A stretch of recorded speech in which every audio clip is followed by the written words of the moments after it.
last August, I received a Living Hyphen email asking for performers for this event. I read the email, and as I hit the bottom of the section, I instinctively click apply. That was really strange because Justine told me about this event right from its inception.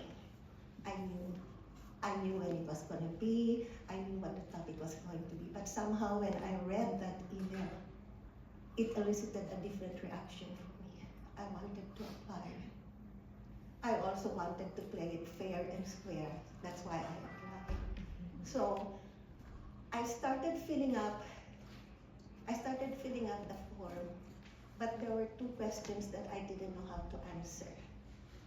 Because I didn't know how Justine would like to present me as part of the Living Hyphen team or just as an independent performer. I didn't know.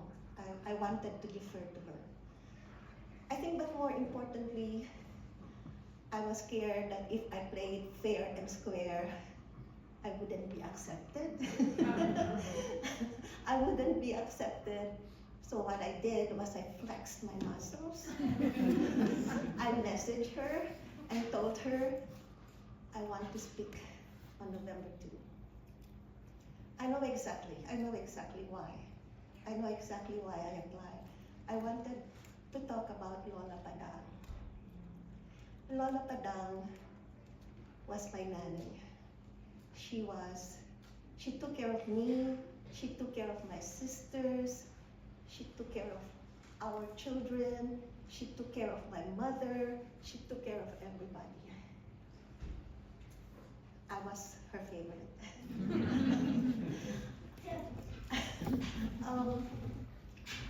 When I was preparing for what I was going to say last month, I ended up crying every time. I couldn't fill up a simple thought. I was always crying. There were so many things I want to say about her, and yet I don't know what to say, and the sequencing was important to me. And then last night, I decided, okay, Justine gave me 7 minutes, and I already ended up talking for 3 minutes without. So I said, okay, let me zero in on December 2012, the night of December 2012. My kids and I went to distillery. The minute we arrived in distillery, I was getting out of the car, I got a phone call. I got a phone call from Lola Padang's caretaker. And she was frantic. She was shouting, and she said, I think she's going to die. She's so sick, and so on and so forth. And I said, I calmed her down, and I said, calm down, call the ambulance or whoever who can bring you to the hospital. I will send you money right away. Lola Padang did not die that day, but that day was important for me. It was the start of Lola Padang's constant visits to hospital. It started as twice a year, then 3 times a year, up to maybe 6 or 7 times a year. I also promised myself that I would call her more often and talk to her longer that day. But the weeks after that were difficult for me because I questioned myself, why did I not go home? If I claim that my love for this woman is undeniable, if I claim that a big part of me, a big part of who I am was because of her, why did I not go home? The easy answer is because she got better. But I'm going to fool myself if that's the answer. You know what was difficult when I was doing that part of my introspection?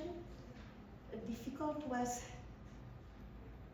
I asked myself, if it was one of your parents, if it was one of your friends or kids, would you have gone home?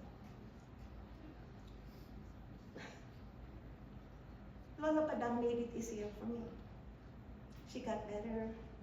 And so, since that day, December 2012, I called her every day for the next 7 years, with the exception of 8 days. I missed 8 days, but I called her every day. I called her at exactly 10:30 p.m. Canadian time, 10:30 a.m. Manila time. Why 10:30? Because at the time, she has already showered, she has already eaten her breakfast, she's so fresh.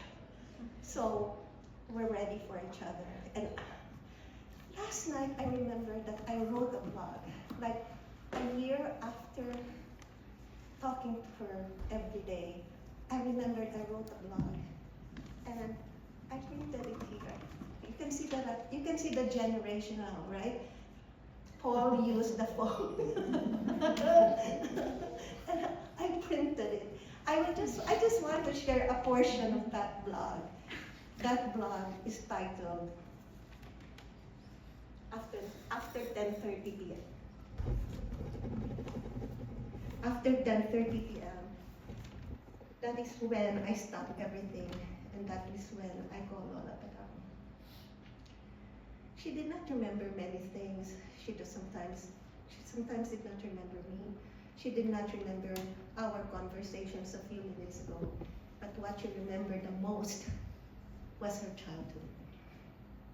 So during my conversation with her, I saw the part of Lola Padang that none of us saw, her childhood, when she was a little girl, when she was a teenager.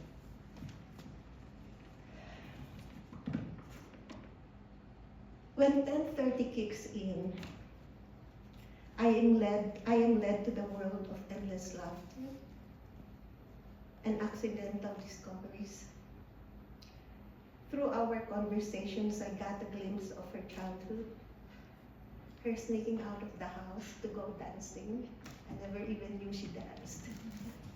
Her sneaking out of the house to get a smoke, but she was caught by her mother.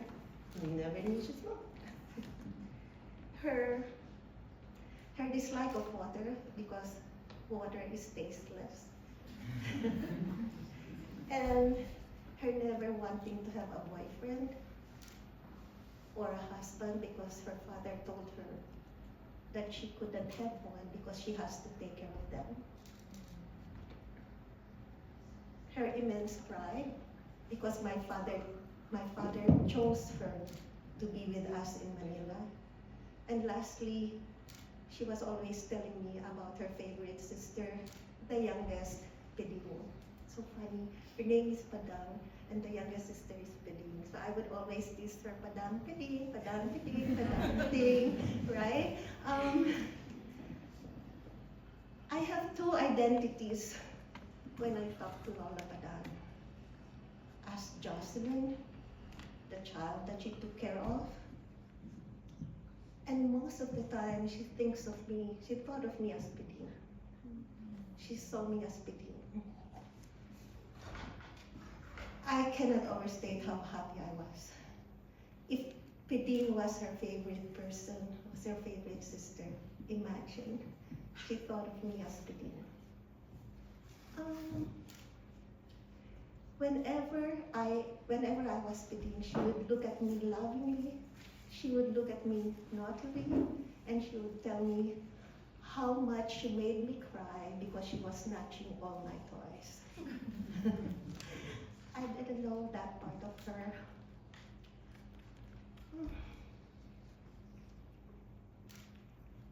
Lola Padang. I spoke with her for 7 years, every night. We were so happy.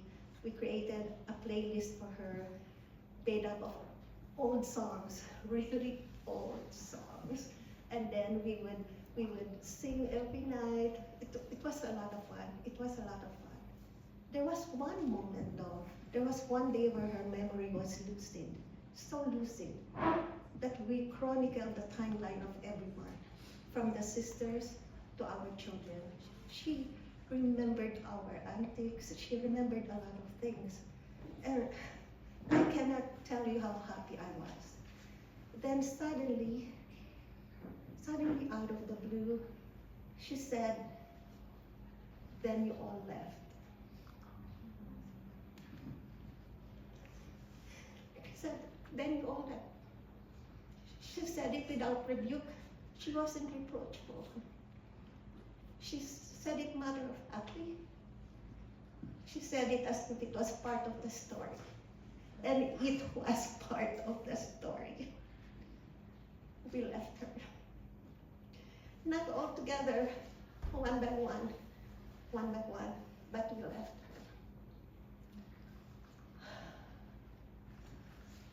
A part of me grieved that she has forgotten many things in her life, but she did not forget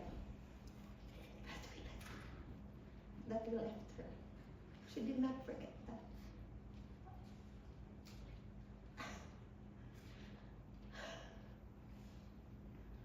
I served her well during the last 7 years.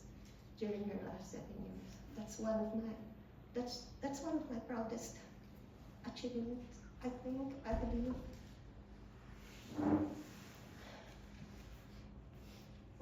I saw her deteriorate. I saw her deteriorate physically and mentally. So when she died, I was ready. She died on my birthday. Favorite. I was her favorite. She died on my birthday. As much as I cried, as much as I grieved, I was ready for it. But you know what? To this day, what haunts me achingly is my leaving her. Thank you.